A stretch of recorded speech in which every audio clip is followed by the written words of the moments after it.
a human that woke me up. Didn't your mother ever teach you not to wake a sleeping dragon?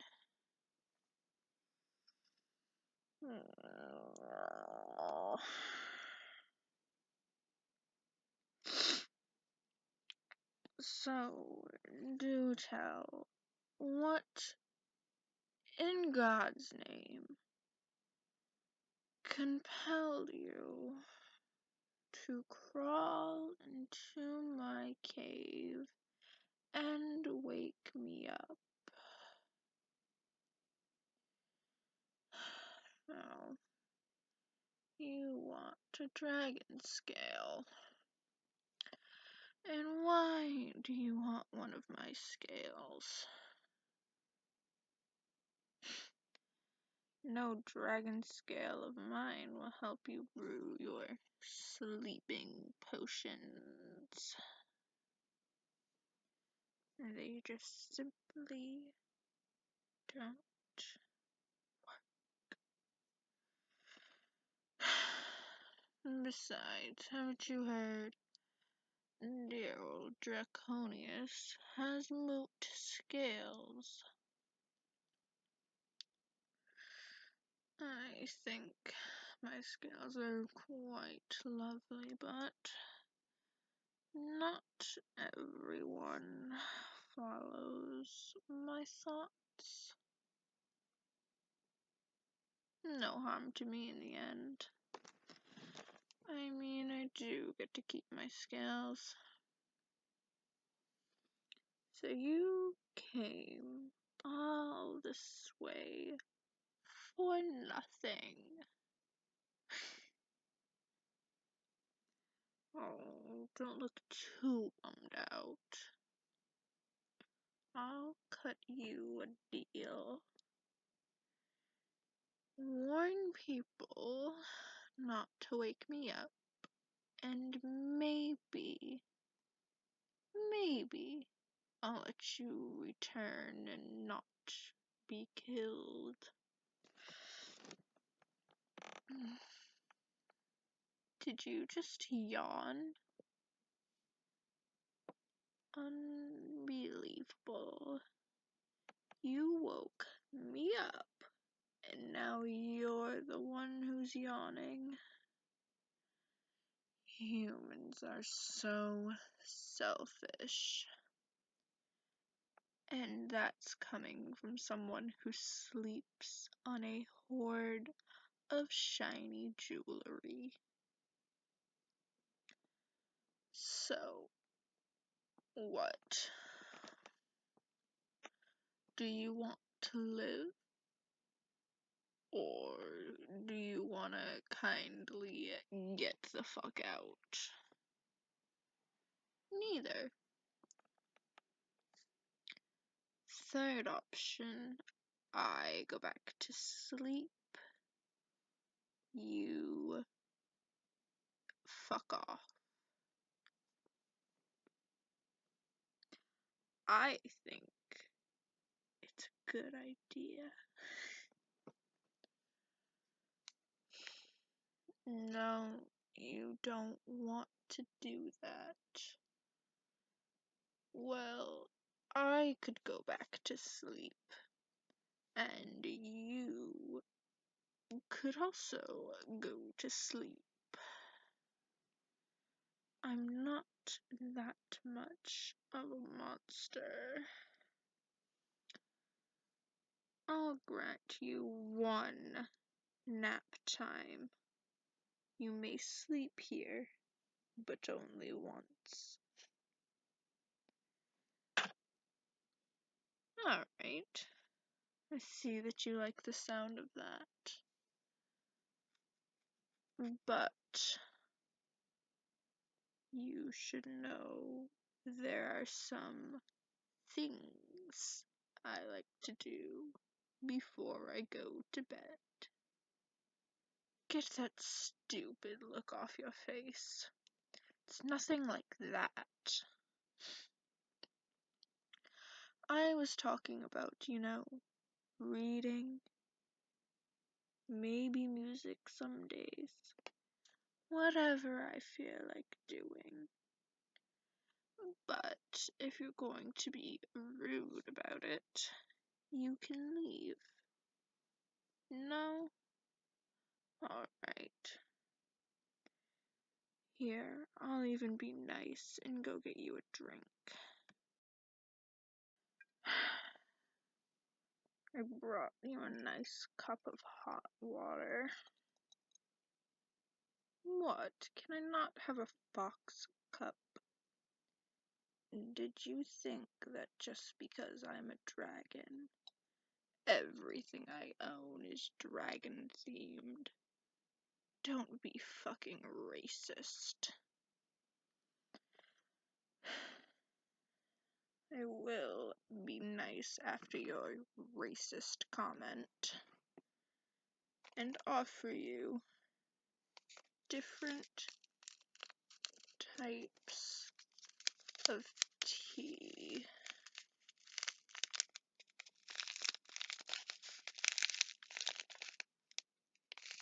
I have peach tea, chai tea, green tea, and passion fruit. Yes, I enjoy tea. Men can like tea. You're a handful, you know that. If you're going to be so ungrateful, you might as well get nothing. Because you're being ungrateful, you're getting apricot tea.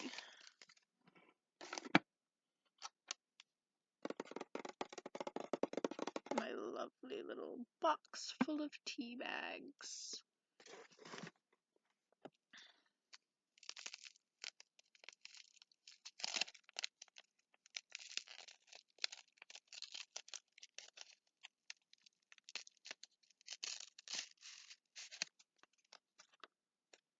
You're pissing me off, so I'm going slow.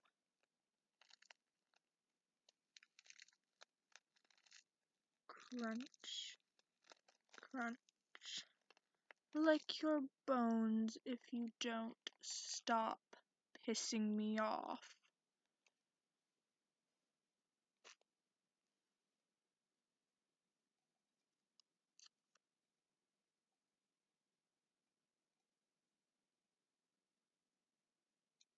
Here. Take a sip. Not too much. Greedy.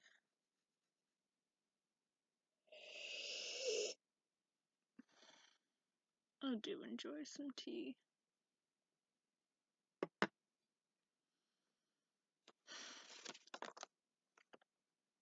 You're a handful, you know that.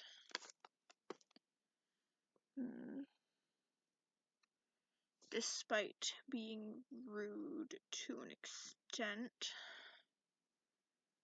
I've decided I'm going to give you a tarot reading, regular reading, and then maybe I will be calm enough to go back to sleep after being rudely awakened.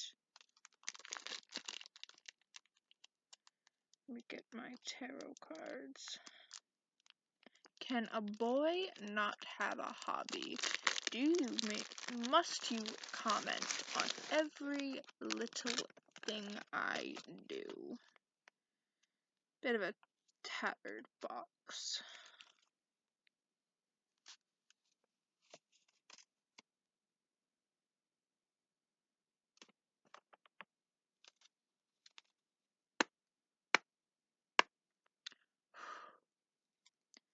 Knock out the bad energy that you are horribly giving off. Maybe one day I'll care about you enough to make you not have toxic energy.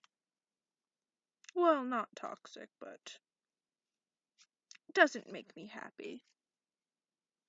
Nothing makes me happy. Nothing except music and tea.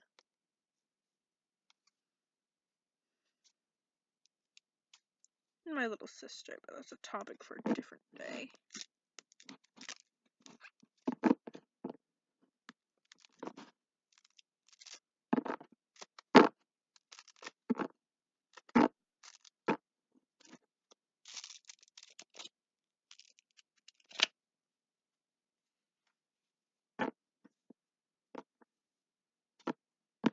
Now, pick 3 out of the whole deck. Have you got them? Good.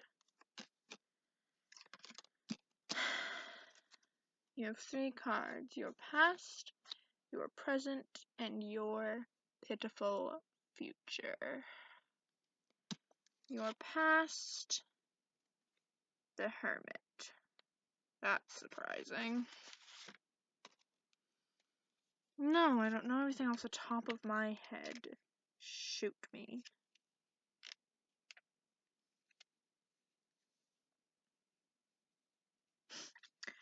Prudence, also and especially treason, dissimulation, corruption, roguery.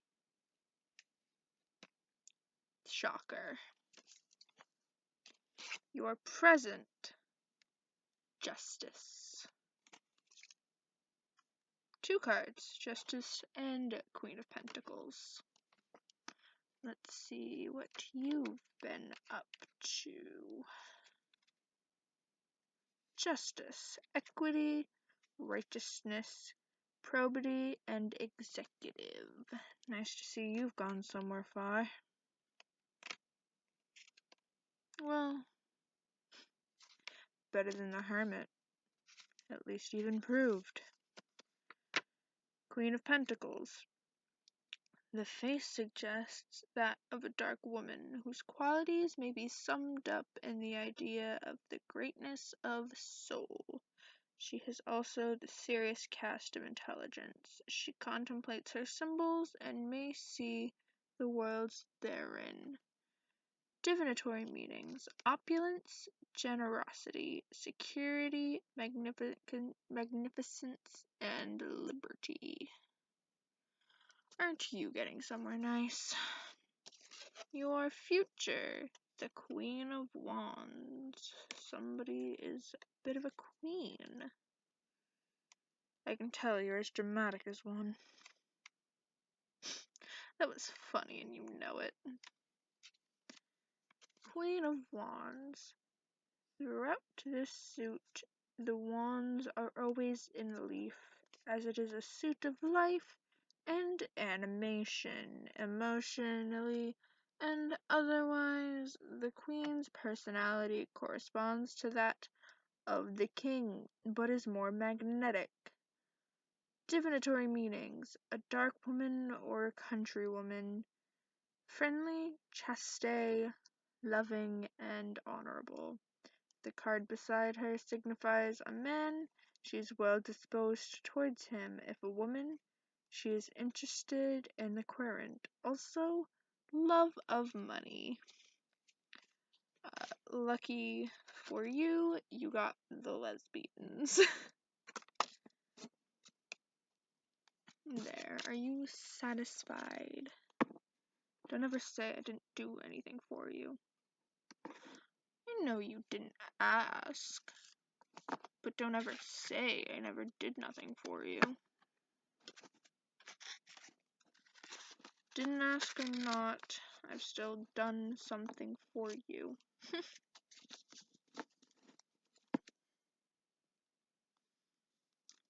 I don't trust someone whose deck of tarot cards isn't just the least bit ratty. I don't trust them, they don't know what they're doing. You don't want to know the answer to how old these cards are.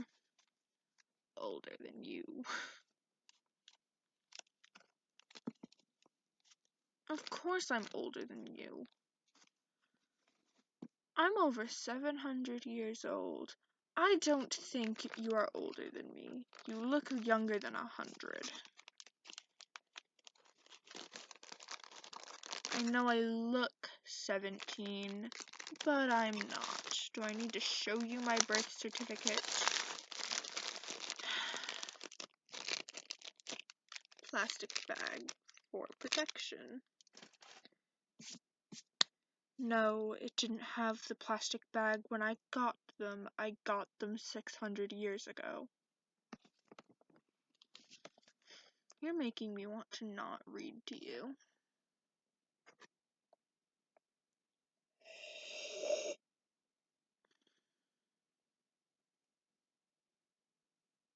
There. Lay down and get all comfy. Get all snuggly wuggly in my burrow.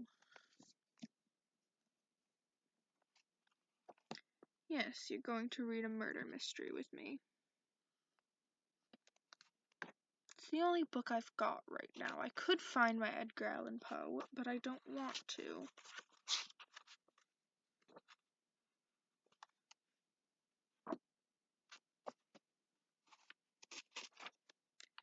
And then there were none. In the corner of a first-class smoking carriage, Mr. Justice Wargrave, lately retired from the bench, puffed at a cigar and ran an interested eye through the political news in the Times. He laid the paper down and glanced out the window. They were running now through Somerset.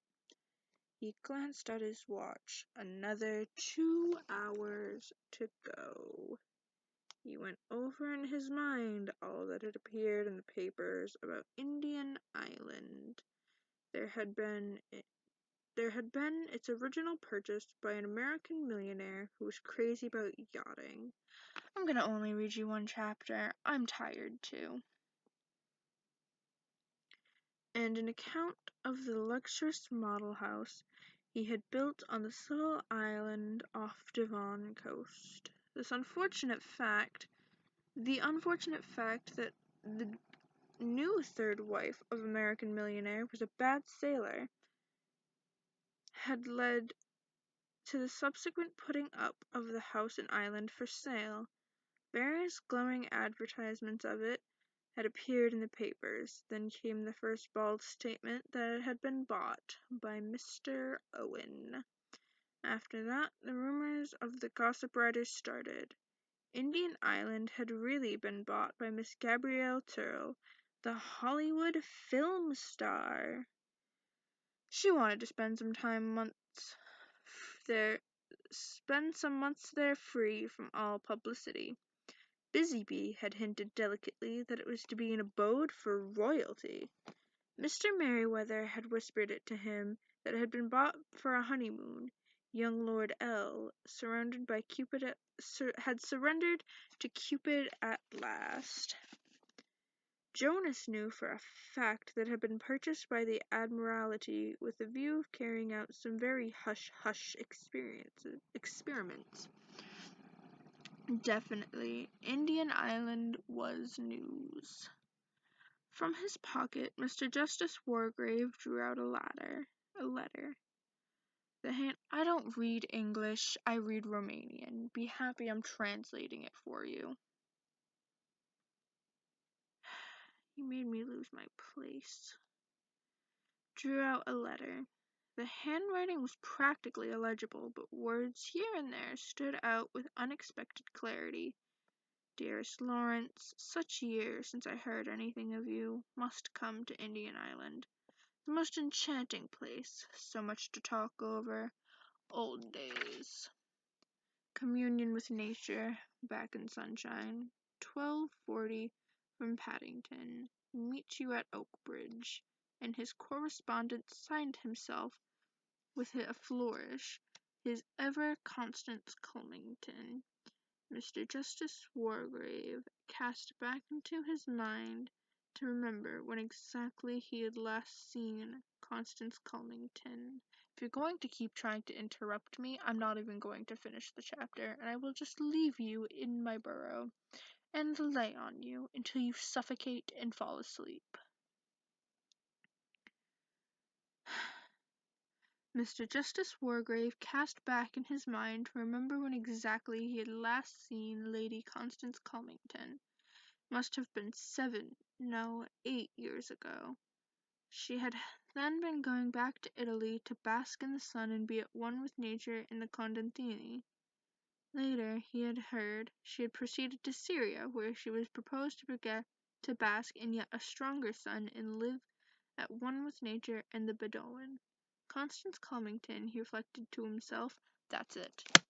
You need to keep cutting me off. I'm not going to finish. Sleep well.